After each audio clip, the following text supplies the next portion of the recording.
All right. I see Marcia in there, so I'm assuming she's on an airplane with choppy Wi-Fi listening along.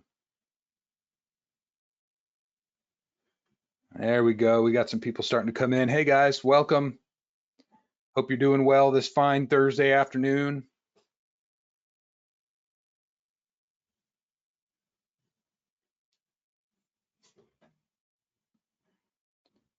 Once again, we are faced with the one glaring inadequacy of GoToWebinar, and that is no hold music or the ability to play audio. However, I did a little bit of research and I think I might be able to get around it. So I couldn't do it in time. You are a wonderful singer. I think you should just slowly hum, softly hum. You know what? I have done some singer-songwriter material, and someday I will play some of it for you, but that day is not this day. Nice.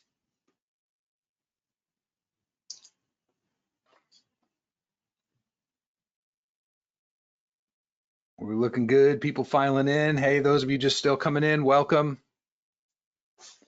We're getting ready to fire things up. We were just talking about how our beloved Marcia Bailey is not with us on this one due to some changed flights. And so she is in the air right now. We can see her name as logged in, but we can neither see nor hear her.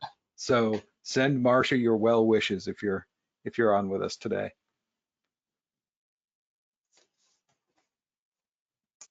Oh no, wait, she's in the chat bubble. She's here. She can't start her webcam, but she says we sound great.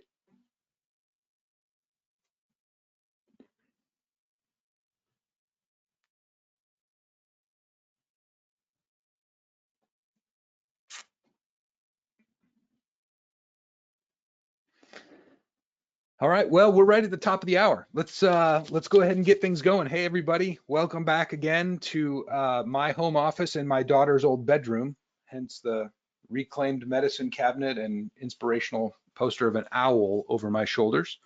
I am Murph Krajewski. I'm the Senior VP of Marketing at Sharpen. Most of you, as I'm looking down the list, are pretty familiar with who we are and what we do. We're the Agent First Contact Center platform. Today, we're going to talk about performance management at a real core position in a contact center.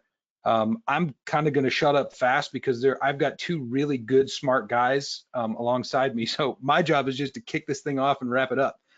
So I'm going to hand off to Mike Davito, and he's going to tell you a little bit more about what we do and how we do it.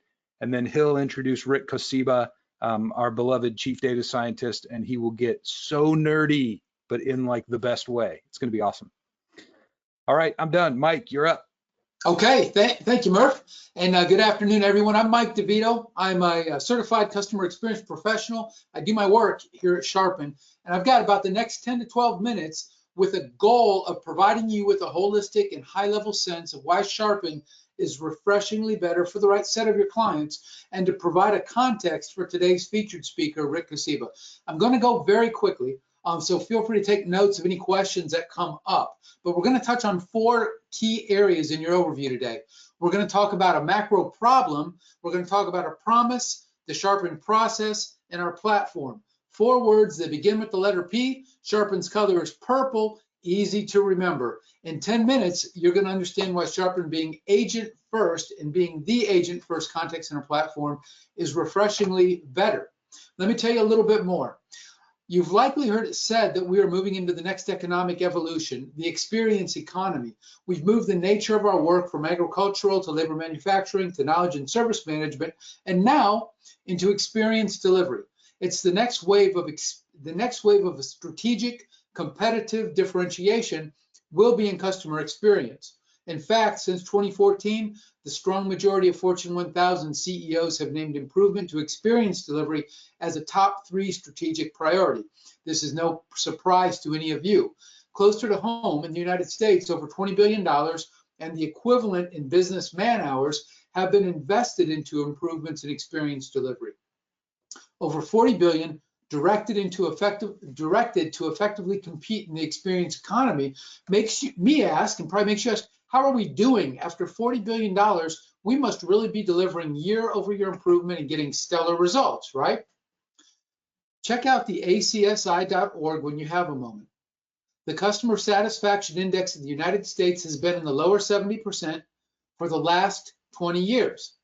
$40 billion has been spent on things like Gartner Magic Quadrant, super cool, leading technologies applied to solve customer experience delivery. And this metric, it really hasn't budged. And that's a big problem. It's a $40 billion problem. But what really matters is, do you agree that it's a big problem? If you think with me for a second on what sorts of things that $40 billion have been spent on in the contact center space, if you're like me, my career started before there was voicemail. So voicemail was a great, cool new technology, along with voice over IP and going from a call center to a contact center and the introduction of digital channels, doing things like interactive voice response and self-service automation were big deals.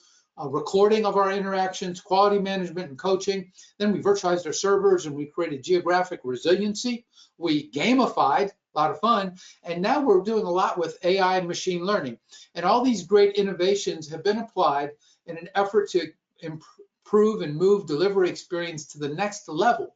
They were focused on moving what you might think of this huge boulder of customer satisfaction from the flat line of the low 70s to 80 or 90 or beyond.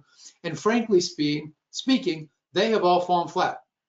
They've left us with an undifferentiated experience and come with an extremely expensive price tag. You probably heard this said. One definition of insanity is to continue to do the same things and expect different results. So when we start to think about the ongoing drive to cloud technology and digital transformation within enterprise business, if we approach them the same way, meaning as a direct link to move the boulder of CSAT forward by leveraging these same type of technologies, 20 years of data is informing us that we're likely to be disappointed. And listen, Sharpen is a born in the cloud, a universal queue, omni-channel platform designed to promote digital transformation. Businesses will ultimately migrate to the cloud. They will ultimately digitize their business processes because that's table stakes for being in business at all. But this will not in itself competitively differentiate a business in the experience economy. But yet in this economy, we have to differentiate or die. The results are in, and right now we are flatlining. What do we do? It's the amazing P of the promise. So we've talked about the problem. Now we're looking at the promise, consistent with numerous studies and reports as measured directly from Sharpen's customer base. There is over a 92% connection between improved and positive agent experience and improvements in experience delivered to a customer. That data point's interesting because it tells me that as an enterprise business seeking to move this huge boulder of CSAT uphill, if I do it through improvements in my agent experience, it'll move. And simultaneously, I've got 20 years of history telling me if I take the direct traditional approach, I'm going to fall flat. Sharpen was expressly designed and intelligently focused on improving that agent experience. It's really from the ground up. We built the platform, interface, features, and process methodology and service delivery on the foundation that improving the quality of life for contact center agents everywhere is the secret to improving this customer experience. We are the agent-first contact center platform. And what we bring, our promise, is we bring the solution to the big problem of experience delivery in the contact center, a solution, and we do it in a very simple and elegant way. So the question might become, well, does your approach actually work? Works so well on Sharpen that we offer a partnership with us that comes with a 100% money-back guarantee. This is the guarantee behind the promise. You might think of it as our brand promise guarantee. Through partnering with Sharpen, a client will experience at least a 5% improvement in agent productivity. That's the required man hours to handle interactions within the first 60 days, or they can walk away from Sharpen with a 100% refund. The clients typically experience substantially better return, north of 15%. We have the data and the case studies and the client references to demonstrate this. All this is a direct outcome of electing to partner with Sharpen. A minimum 5% improvement in productivity is typically, on average in general, sufficient to produce a financial break-even within a client's first annual period of partnership with Sharpen. What this means at the end of the first year is that the client is cash positive through their Sharpen investment. That's a pretty cool guarantee to have. And so how do we solve this problem through our Being the Agent First Contact Center platform? How do we actually improve experience delivery? Here we start getting into the third P, the process, problem, promise, process. We could talk for hours, but I'm going to hit 3 high points. 1, agents need goals. 2, agents need tools. 3, agents need relevant and timely coaching. So agents need goals. These goals should be simple and focused, about 3 in number, agent specific and controllable, and tied into the overall work group and contact center business metrics, which are then tied into the overall brand promises of the business. Now, if you walked into, and you've been here, if you walked into any contact center today across America and you walked up to an agent, how many do you think could tell you, number 1, what their personal metrics are, number 2, how those metrics line up with the overall goals of the work groups that they're part of, and number 3, how they're performing right now in real time relative to their peers? In my experience in contact centers, it's a low percentage. Many times it can be represented by putting your thumb against your pointer finger. Agents need tools. Number 2, these tools must be lightning fast. They must be easy to understand and use. They must surface contextual information and be truly omni-channel without discrimination. I think many of you have seen a Sharpen demo, but if you haven't seen a demo of our tools, you really, really should. Number 3, agents need relevant and timely coaching. Technology must be used to provide the agent coaching at the times that matter most and in the context that's relevant to the agent. However, in the end, the technology is only as good as the agent's ability to use it. This Sharpen process that you're looking at isn't a one and done cycle. It's a cycle of continuous improvement focused in prioritized ways. And as you evaluate various CCAS offerings that are available in the marketplace and you help your clients to do so, it is important to not forget the as a service component of the solution. Now, every credible platform is going to come with some kind of service level agreement on uptime, and they're going to showcase their platform reliability. That's table stakes. And even though Sharpen's SLA is the best in our space, you should expect nothing less than great reliability from any platform you look at. But more than a great SLA though, Sharpen's process places the premium on an ongoing business partnership, which is mutually focused on the achievement of the client's business outcomes. This is the as a service delivery mechanism that enables the agent first design to deliver the results that matter most to the client.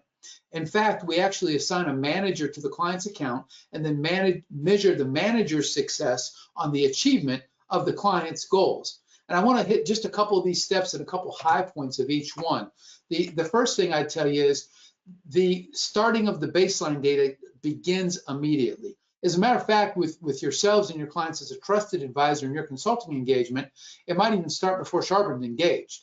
The essential formula we are looking for here is to lever from X to Y by Z. Very basic.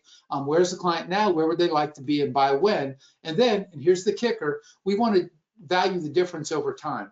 It's the value of the difference over time, especially in monetary terms, that will justify a project and get us all over the biggest inhibitor to a project: do nothing.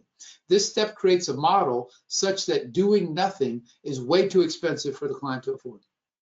Number 2, we capture the existing goals, or we help to set them, and then our team keeps these goals squarely in mind through the implementation and into the operation, and then iterates the cycle with a new set of goals. Sharpen also offers to you, as you may have seen as a consultant, collateral such as vendor comparison matrices, a simple price with included features, a white paper on the business value of better agent experience, etc.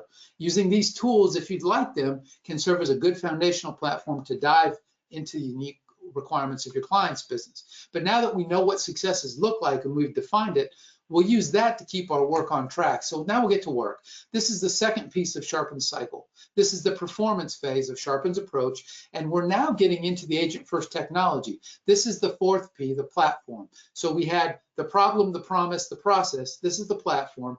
The end result is that agents are better able to focus on customers, not struggle with tools. And this can be a 90-minute or more demo of its own. I'm just going to tell you that if you look at it and you see it through the eyes of an agent, you will see, wow, yeah, this is how we actually can help an agent. At Sharpen, especially outside of the atypical pandemic conditions, we like to take the opportunity to sit in the contact center and observe agents and supervisors go about their daily workflows. From that, we can take it, summarize findings, and prevent the same to CC leadership. We do that independently. We love to do it in partnership or take the feedback from your engagement and incorporate that into the design of the process that we implement. The next piece of the process is the monitor piece. This is where it starts to get really cool. Typically, helping agents optimize their own performance as they work has been a very costly add-on. The idea of performance management has meant big bucks. Traditional platforms will let agents have continuous improvement, but it's going to cost you. We feel, it's part of our design philosophy, that this performance management aspect is central to a better agent experience and to all that comes with it. That's why we build it in. We're finding that simply by virtue of showing the agents their numbers, they have a much greater sense of control over their own performance. Some are even posting numbers they laughed about before this goal was set. They're outperforming their own expectations. Remember, there's no additional license cost to do this. It's part of who we are. As a matter of fact, our challenge is, we'd say that any of our competitors who doesn't provide this as a core functionality, though they may be interested in talking about improvements in agent engagement and experience, isn't really so much as maintaining the status quo, which favors them. But let's get back on track. So agents are doing their work, they're getting real-time feedback, they're self-managing. The fourth piece of our process we call analyze. We feel like data drives effective decision-making, and that's the key to both speed and quality of good decisions. And this is worth taking a look at of its own. The final piece is powerful and relevant, informed and timely supervisor coaching. We can also automate the delivery of micro-learning segments into the agent's active queue and keep track of completions. So again, if you haven't seen a demo of the platform, I'd highly encourage it. It is amazing. So we've hit the power of Sharpen as codified in the 4 Ps, a problem, promise, process, and platform. And if you think about the power that's now in the hands of a partnership model with a client, we now have the ability to iterate, measure goals, talk to executives about the accomplishment of those goals and the real business value, and then earn the right to additional business and additional references. The return on investment through Sharpen becomes so clear, we call it obvious. And what does obvious ROI look like? It looks like better customer experience, but it also looks like at a high level, improved first call resolution, improved average handle time, raising of CSAT, efficiency through the reduction of transfers, and addressing the golden goose, reducing attrition. Mr. Kosiba is going to talk about these topics and case studies that we found in a little bit further detail in just a minute. The last thing I'll mention is the data component of capturing what Sharpen does now starts to allow for answers to the most pressing business questions that clients in the customer experience or contact center as a service space are asking. They're questions like, does my work from home policy actually work? Which queues cost me the most money? Should I train my agents? Or should I let the bottom 10% go? What makes the most sense? Data-informed answers are the best answers. This is what Ric's going to get into, and we're going to talk about this a little bit further. So I hope I've hit Sharpen, given you a feel for the overall flow of who we are, and helped you see why the partnership model as a whole is what brings the 4 Ps, the problem, promise, process, and platform to life. And so next, I'm proud to introduce my colleague, Sharpen's Chief Data Scientist, Mr. Ric Kosiba, to further unpack the power of performance management as a core function of contact center. Ric, the floor is yours. Thank you so much, Mike. That was actually really, really good. And I've never seen you give the pitch like this. This is really cool. I'm going to try to figure out how to go ahead and show my screen here. Hold on one second. Okay. Okay, you're going to see a picture of this is my son playing lacrosse, and here we go. All right. Well, today I'm going to talk primarily about the performance management stuff. So, oops, I just clicked what I do. All right, I'm going to talk about the performance management stuff. Let me go ahead and start by just sort of making something obvious, which is, or saying something that's obvious, which is we have been talking to a lot of our customers, since I started working at Sharpen, but since COVID hit and people started going to work at home, we have, we've been talking to our customers about what they need, how's it going, what are they using to help manage their agents and their operation. And one of the things that we have found is that this whole work at home thing really has taken away some, all the tactile stuff that they used to have. So, for example, we were talking to a customer of ours who basically he was saying, I used to be able to just look out my window and see, Joe's coming in late today. I can see him getting out of his car. He just had a feeling for what was happening in his contact center. He'd be walking down the hall, and you could look over and say, hey, that agent needs some help. You can just tell it by his facial expressions, all that sort of stuff. And we don't have that anymore when all of our agents are working at home. And so what it requires now is I'm calling it this contact center information cockpit, management cockpit. It's basically, we need dials and we need information and we need tools to help us answer all of those business questions that Mike had spoke of us just a second ago. So things like, how are my agents feeling? What are my customers experiencing? How are my supervisors doing? Is my contact center running well? Is it running efficient? Are my agents busy? What do I expect to happen in the future? How is my operation? Are we cooking on gas or not? And so they're now operating through all of these dials. And the other thing that they're operating with is they're a lot more purposeful communication. But even that is a little harder. On a Zoom meeting, we all know that it's a little tougher to sort of get the vibe of the person, by looking at them on the screen. Whereas in the old days, you could just say, hey, let's go grab a Coke. Hey, I'm running out of the break room. You want anything? And then bring it back and say, hey, how are things going? And you get a good feeling for all of that. Empathy is something that you can't share as easily on Zoom as you can when you're sitting in front of the people that you're managing. So this cockpit is very important. But I wanted to sort of, I'm going to show a slide that you just saw already, which is these are our agent tiles. And the whole idea here is that agents need a dashboard too. They need to know, just like Mike said, they need to know how they're doing. They need to know how, whether they're within, are they operating within the normal, range of operation. Interesting, I was having dinner with a customer, and I mentioned we're thinking about doing some performance management stuff, and what do you think about this? And here are some of the things we're thinking about. And one of he told me a story, and the story was actually really cool.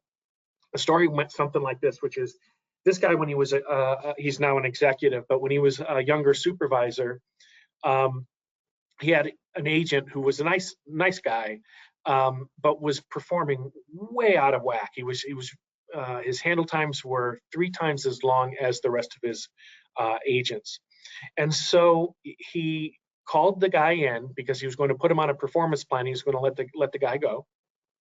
And so he turned to the kid and he says, hey, I want you to know that, here's how you're performing. Here's how the other people are performing. And the kid stopped him. He said, am I supposed to go that fast?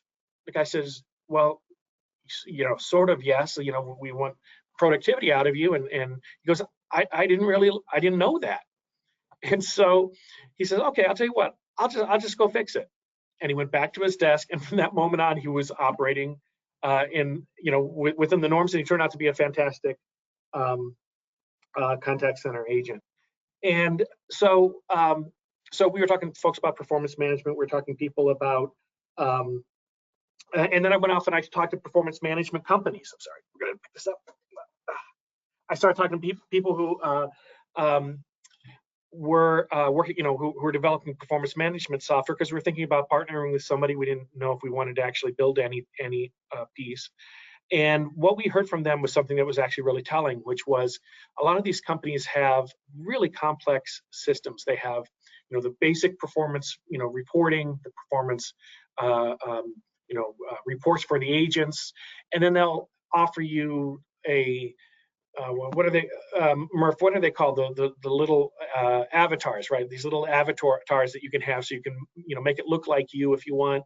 And then if you get a certain number of points, you can, put board shorts on them or give them a surfboard or a dog or all these things. So there's this sort of cartoony game-like a piece to it, the performance management / gamification stuff.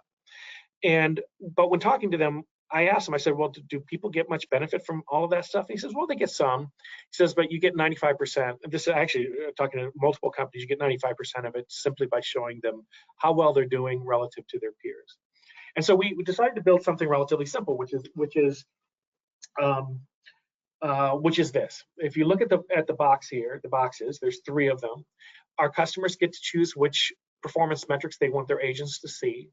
I know it's a little blurry here, but for example, it will show them what their goal is as part of the box, right? If I'm looking at handle time, it says I have a 2-minute goal, and here's my current handle time.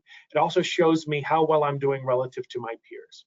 In this case, I'm fifth out of 5, and it shows them for all of the 3 metrics. And I did talk to some other folks about how many metrics do you show. They said we can show up to 45 metrics or something crazy like that, when in fact you want people to be focused on what is important to the company. And that's one of the nice things about this whole performance tile sort of view is it forces management to say these are the metrics that are most important to us, and it serves as a constant reminder to the agents that this is the most important thing to management. So it's a way to, it's their dashboard, it's their cockpit, if you will.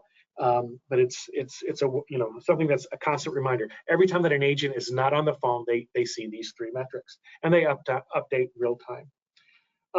Now, what I wanted to, I'm going to show you one other thing here, which is at the same time you also have to give management reports and tools to help them realize how their agents are doing. In this case, we have a little report here which shows what all the tiles, all the performance metrics that you could have, and allows them to sort them from best to worst and that sort of stuff, so they can see how their agents are doing. And the purpose being, just like that little example, a supervisor can pull the agent over and say, hey, I noticed that you're 5 out of 5 in our little group.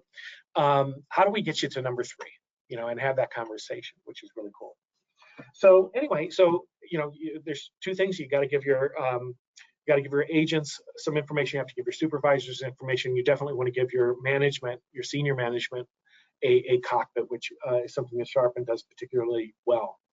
Now, when we first started talking about this, I actually put this on a whiteboard presentation, and we had a consultant presentation maybe about a year ago or 9 months ago or so, where I showed this graph. And the thing that I was trying to show is you expect, so for example, if handle time is one of the performance metrics that you show an agent, you would expect that over time, you'd be bouncing around here, and then over time it would gradually start improving, and then you get some sort of new steady state associated with this particular metric.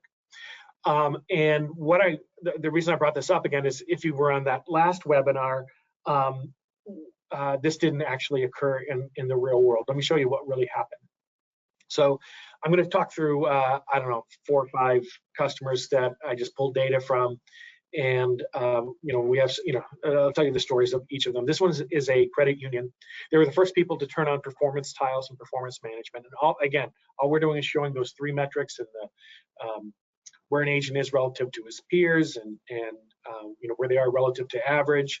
And we saw this kind of performance. This is on first call resolution. Now I'm going to take a step back. I'll talk about this graph in just a second. When we turned this on, they were the first people to turn it on. A real smart manager over there. He's really, really sharp. And I was watching it, and I was watching I really wasn't watching all 3 metrics. I was watching every day. I would come in and I'd open up some of their historical reporting, and I'd look to see what happened to handle time. And handle time was not budging. It was not doing anything. And I was getting nervous because we just built this little tool, and I was expecting to get some sort of ROI. And it was probably about 3 weeks into it, so 21 days of data points. And I finally called the guy up and I said, look, could you put a little pressure on your agents? Could you talk to them a little bit about improving their handle time? And he said no. And I went, wow, whoa, you chose handle time as one of the tiles. He says, no, but that really isn't important to me at all. when we turned on tiles, I told everyone that the one that is most important to me is first call resolution. Now, in my head, first call resolution is something that an agent doesn't have a lot of control over. In my head, that was a harder one. It's going to be harder to measure.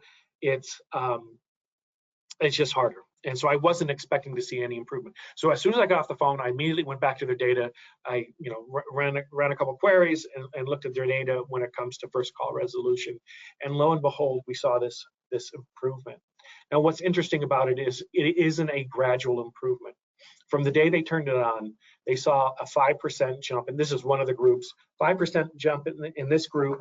In another group that they have, which is a little bit smaller, they saw a 6 or 7% jump in first call resolution.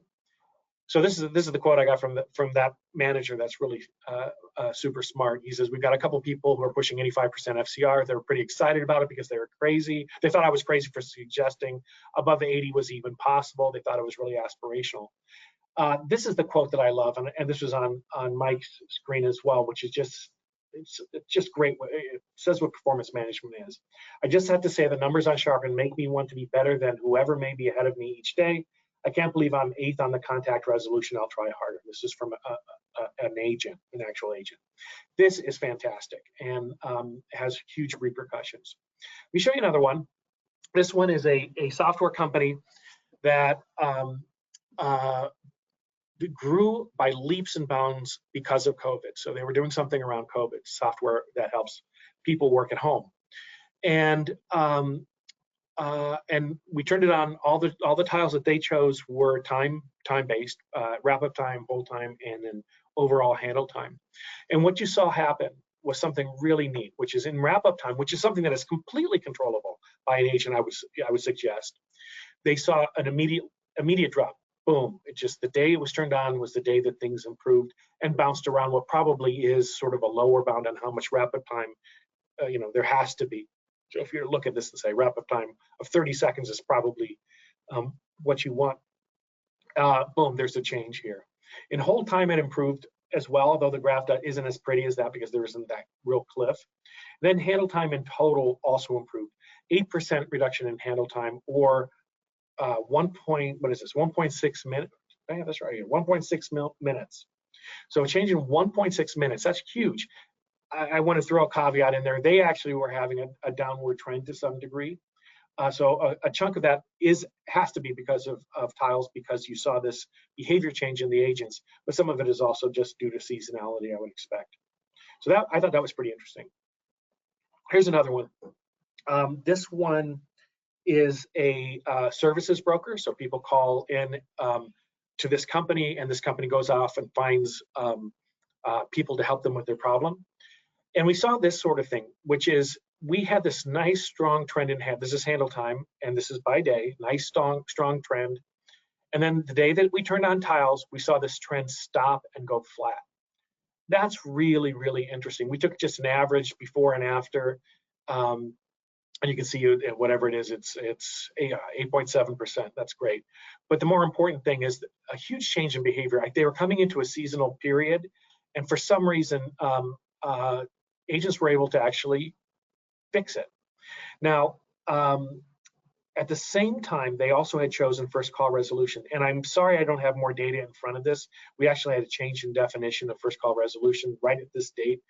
And so turning it on that date didn't give us as much history, but we did see a 16% jump in first call resolution from the data that we actually had. Maybe it's half that, but either way, it is extremely significant. Now, what I like about this particular set of graphs is that these metrics are absolutely in conflict. You would expect that handle time would fly in the face of first contact resolution, but in this particular case, it did not. I didn't see this, for example, with the credit union that I talked about earlier. They did see their handle time stay reasonably flat. It didn't increase much. It bounced around just pretty normally.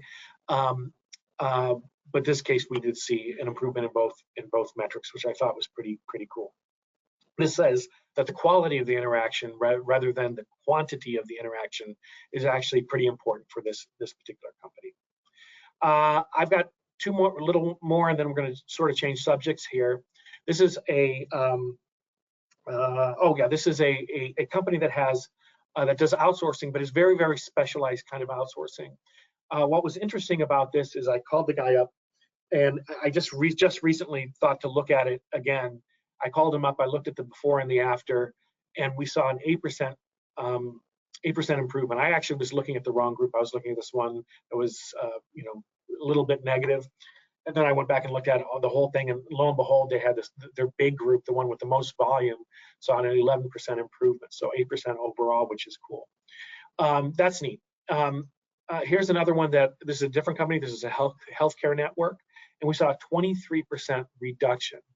So clearly, you know, it doesn't work all the time, but that's not true at all. So here's the data that we got with the 23% reduction. We had this trend that was going up, and after turning on tiles, the trend still continued to go up.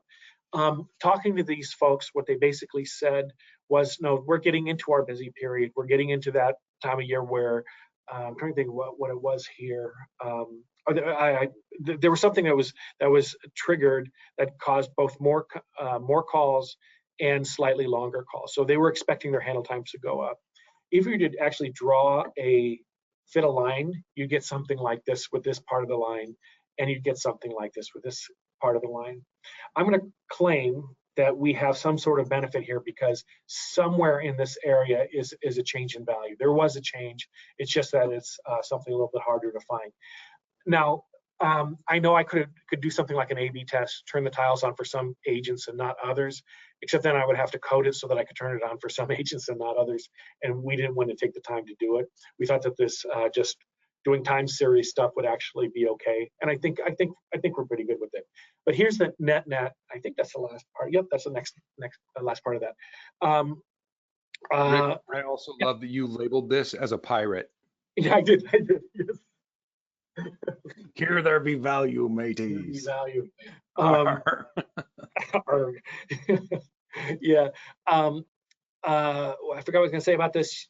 I don't remember. But anyway, the gist is of all the agents, or I'm sorry, of all the customers that turned on tiles, we have found that all of them, 100% of them, saw benefit to the metrics that they thought was most important, 100%, which is why, as Mike said, we're actually pretty cocky about it. Now, I realize that other companies have performance management suites that you can buy. What is neat about this is there's nothing to buy. This is just part of our package. We think as part of the benefit of having Sharpen is, A, you get this great system. It's very cost competitive, but not only that, but we are rolling into it all those things that are important to improving performance. And we talk about being the agent first contact center network. A happy agent is one who knows that they're doing well, right? You think about yourself. You are happy when I had a good day today. I know I'm doing well. I'm happy about it. Happy agent is one who knows that they're doing well and knows that the other people around them know it as well. And that's why this whole tiles and performance management thing is so cool. Again, it's something you just get with the platform, which is, I think, pretty freaking unique. So let's change topics here, because I think that was sort of the, if you were to read the description of this session, we also wanted to talk about how you go about calculating this. How do you calculate ROI? And I'm gonna get into some math modeling stuff, but it's actually pretty cool. And this is, if you forget performance styles, forget ROI calculations. I'm going to show you some stuff that I think is actually pretty dang neat, and as consultants, it may be something that you can actually bring into your practice. It's just something that I think a lot of companies could really use, and it's developing an accurate model of the operation. And let me show you what I mean here. So forget all the lines here. On the x-axis, we have, I believe this is by day, and we have average speed of answer on the y-axis. Now, I'm a little colorblind. I think this is an orangish line, and the orangish line is what actually happened in the call center. Now, if I go back in time, if I look at this specific day, I know how many calls we got. I know what my handle time was, and I know how many people were available throughout the day. On this specific day, I know those three things. I should be able to plug that into an Erlang calculator and say, here's the service level that I expect. So what we've done here is we have done that. Now, I haven't used the Erlang C calculation. It's just routinely bad. And instead, what we're using is an Erlang A calculation. Now, in Erlang A, what makes it different is Erlang A assumes a distribution of customer patients. And you give it a mean, and then Erlang A will calculate both average speed of answer and abandons. Now, that's neat. Erlang A is okay. It's better than Erlang C. It's okay. It's hard to their assumption of what customer patience looks like is not very real world. But you should be able to get okay. In this particular case, we had one model that was off 5% over the course of each of these days. If you just look at the average error, average absolute error is much higher than that.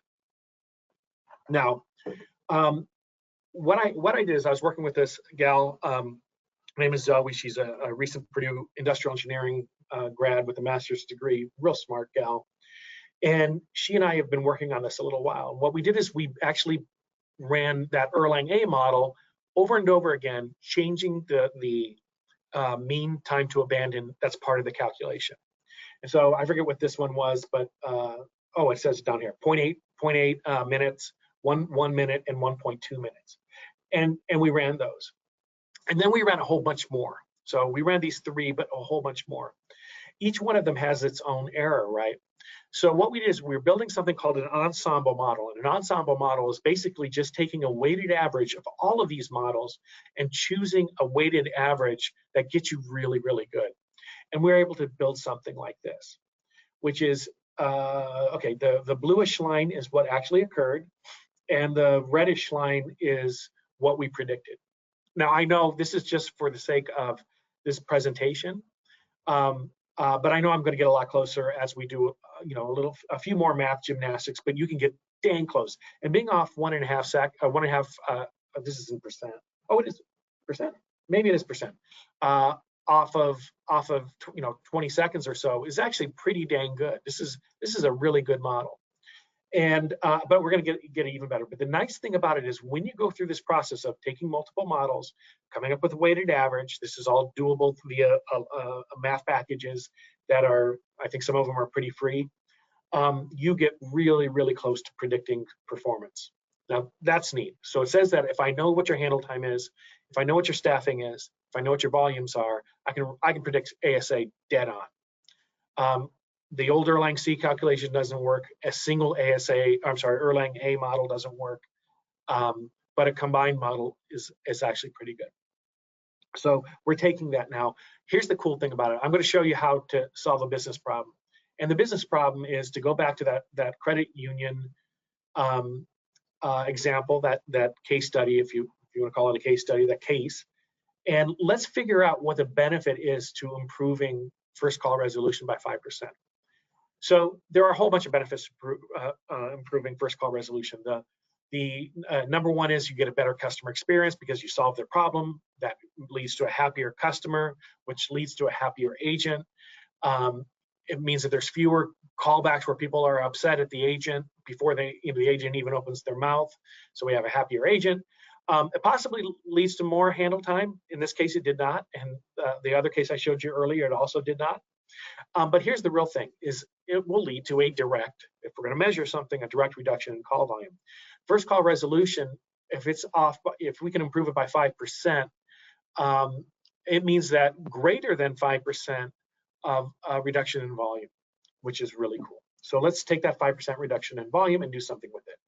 So now what we're doing is we're taking that math model that ensemble combined math model, and we're taking it out for a spin. We're taking, I believe this is over the course of a day or a week, and we're going to plot data points around, I'm going to take how many calls I had, I'm going to take how many people I had, what their handle time was, and hold it constant. I'm going to put in the volume that they actually had that day and plot that. And that might be, say, this point here where my mouse is. Then what I'm going to do is I'm going to hold the volume, hold the staffing and the handle times constant.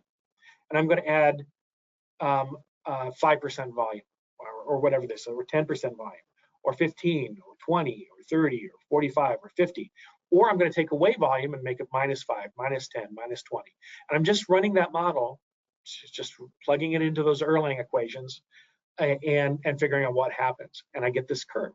This predicts what would happen if you held everything constant and just changed that one thing. And that gives us the ability to do this, which is to say, here's where I was. If I were to reduce my volume by 5%, what would happen is I would see my average speed of answer go from here to here, 3-second improvement. So net, I have a choice. Right now I can say, I'm going to keep my average speed of answer by 3 seconds faster, provide slightly better service if I want. Or I can try to figure out how many fewer agents this means, which is by doing it this way, which is to say, take those 3 seconds here, we're holding everything constant, but just changing agents. So here we're holding volume and handle time constant, and we're changing the number of agents, plotting that curve against average speed of answer, and seeing a 3-second ASA drop will lead me to approximately a 5 FTE savings, which is $225,000. So by going through this process, he was able to change whatever this is, approximately 3% of his staffing costs, or $225,000, simply by showing agents their performance and seeing the improvement that they get. I'm going to do one more, and I'm looking at my clock here. We still have time. Good. This one here is that handle time reduction. Now I'm going to claim that I get all of that reduction. Oops. I'm going to claim I get all that reduction. So the improvement before and after, right, is that 1.6 minutes. So I'm going to plot their curve. And so here's the model, handle time changing here, speed of answer changing here. So you see there's 3 major triggers, right? Or levers. I can pull a handle time lever, I can pull a volume lever, I can pull a staffing lever, and I can see what happens if I make changes to those things by having one of these models. So this 1.6 minute reduction in handle time means that my ASA for his operation will improve by 4 seconds. That's cool. I can keep that 4 seconds of handle time and go from a 44-second ASA to a 40-second ASA. Or I can do this instead, which is, again, I'm plotting agents on my x-axis and plotting speed of answer. So changing agents, holding everything constant, seeing what happens to my speed of answer. So a 4-second drop in the ASA will lead me to a 9 FTE savings, or $468,000 for this particular company. So this is basically what we're doing anytime that we do an ROI associated with improving anything within my contact center. And I think that might be it, Murph. So I don't know, guys, if there are any questions, it is what all there is. You guys can always send me a note. I love talking about this stuff, if it's not obvious. I love your perspective on things. You can give me a call. I would love to chat further, especially if you're doing these kinds of things anyway, and you just want to know, what we think. We're happy to help you out. Murph, are we going to open this up to questions or something? Yeah, so there's a Q&A panel in there, and there's also the chat window, the traditional mechanics there. I haven't seen too much chatter going on in there. There we go. Somebody's got their hand raised. Got a couple people with their hands raised. All right, so here's what I'm going to do. I'm going to try to see if I can just enable everyone's audio. Oh, wouldn't that be cool? I'm not sure if I can actually do that.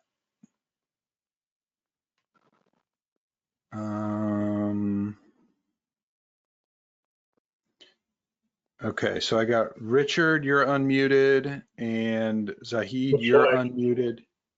Those of you who have your hands up, I'm unmuting you. Okay.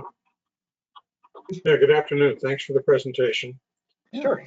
One of the things I hear from contact center managers consistently is, when you start figuring ROIs, employee retention is one of those things that usually doesn't get measured. You can easily measure, the impact of a software program on, how many seconds handling time a call is decreased, and you can forecast that over the 100 agents they have and figure an ROI. But what about employee retention?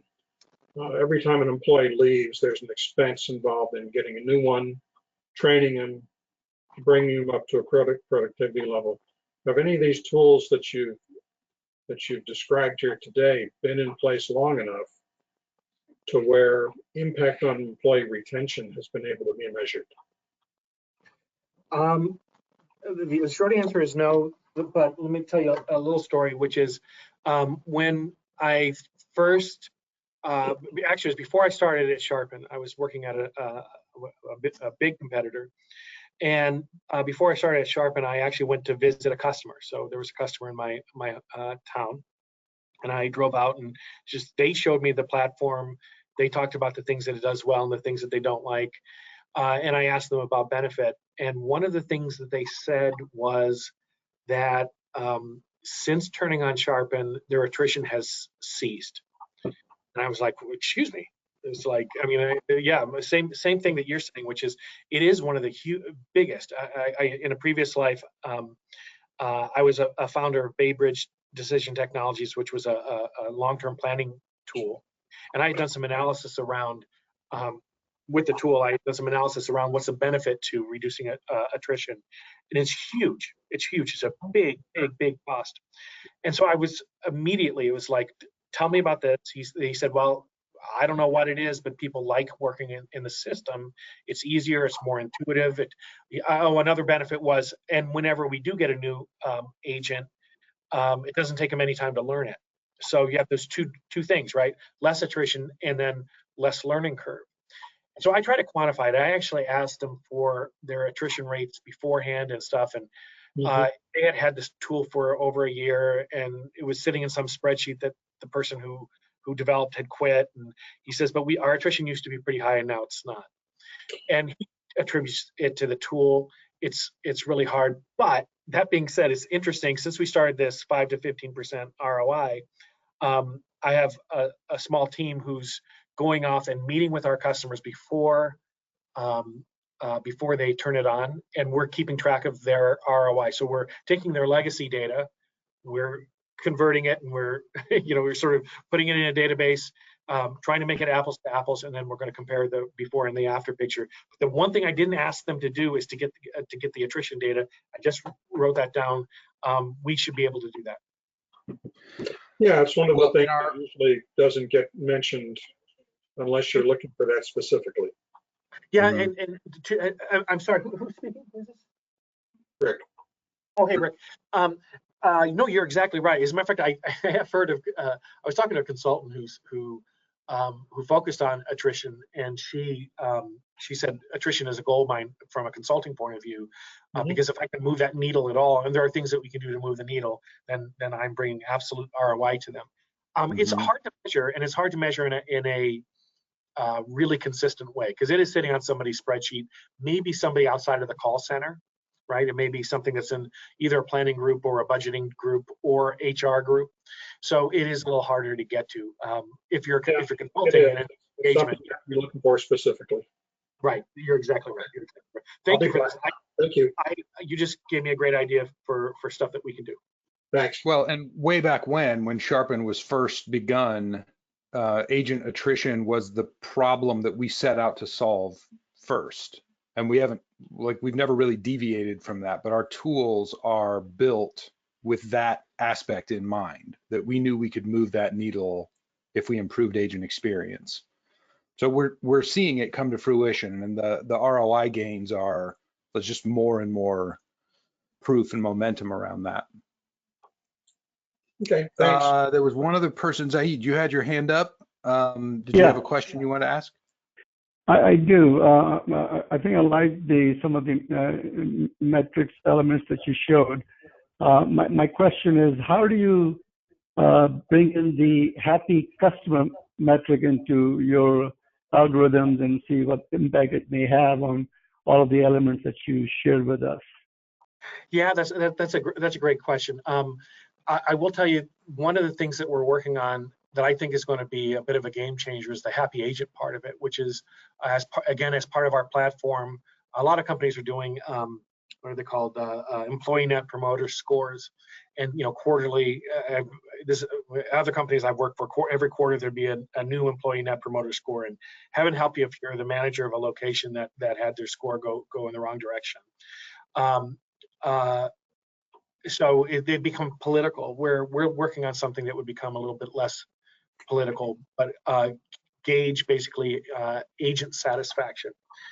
In terms of customer sat, we are not. It is not part of it's one of the metrics that we would like to add. So if you look at the universe of metrics that we have available in tiles, customer sat is definitely one we'd like to add. It's just that it's not. It's not as, the data is not as plentiful. So there's only a few times a day might you get a QA or a customer sat score for a particular agent. But I agree with that. I mean, to your sentiment, it's something that we absolutely should have, and it's on our list. Thank you. Other thoughts?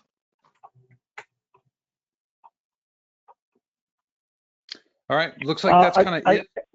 Go ahead. I do, if you have a minute or two, I do another follow-up question in different regard, and that is, how about the impact of artificial intelligence, marrying that with the real agents? Have you looking into that? Would you be looking at that perhaps as well in the future?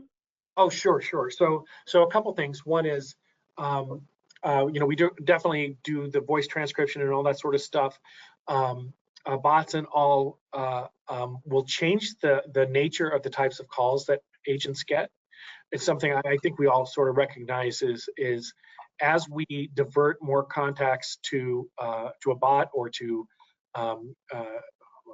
voice response unit or whatever it is that we do to sort of winnow out the easier contacts, the harder contacts will remain. So in effect, what you're left with is probably longer handle times and more complex calls. And so your training demand goes up. So those are definitely going to, that sort of thing is definitely going to change the nature of what a contact center is.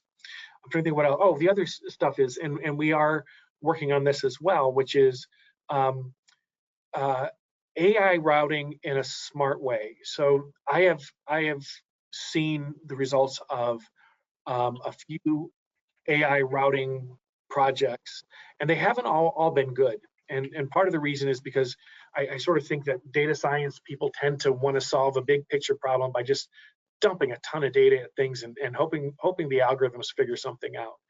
And it doesn't always, the data doesn't always point to something that's real crystal and clear. Also, a lot of the AI routing sort of stuff only kicks in when there are enough available agents to actually have a choice as to who to send contact to. And so they work when occupancies are relatively low. So we're working on something that I think solves both of those problems. It takes away some of the complexity as well. And it's one of those things that the algorithms will be exposed. It won't be something where it's a black box. A lot of AI stuff is hey, we feed it the data and out comes there's a model, and I don't know what the model's about, but out comes the results. I really don't like that. Maybe I'm a little too old for that. But we're working on a process that will make AI routing easier, more effective under high load situations too, and explainable. Thank you, Rick. Yeah, sure.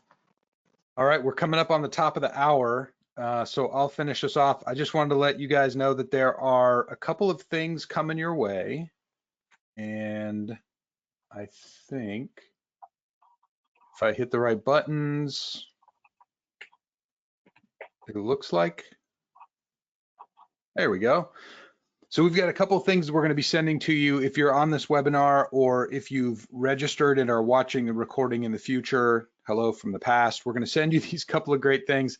One on the left is a white paper that Rick has recently authored about the topic that we're talking about today, just really getting into the weeds and into the science. And I think it comes back around a little bit to that AI conversation that we were just having, so that might be of some interest as well.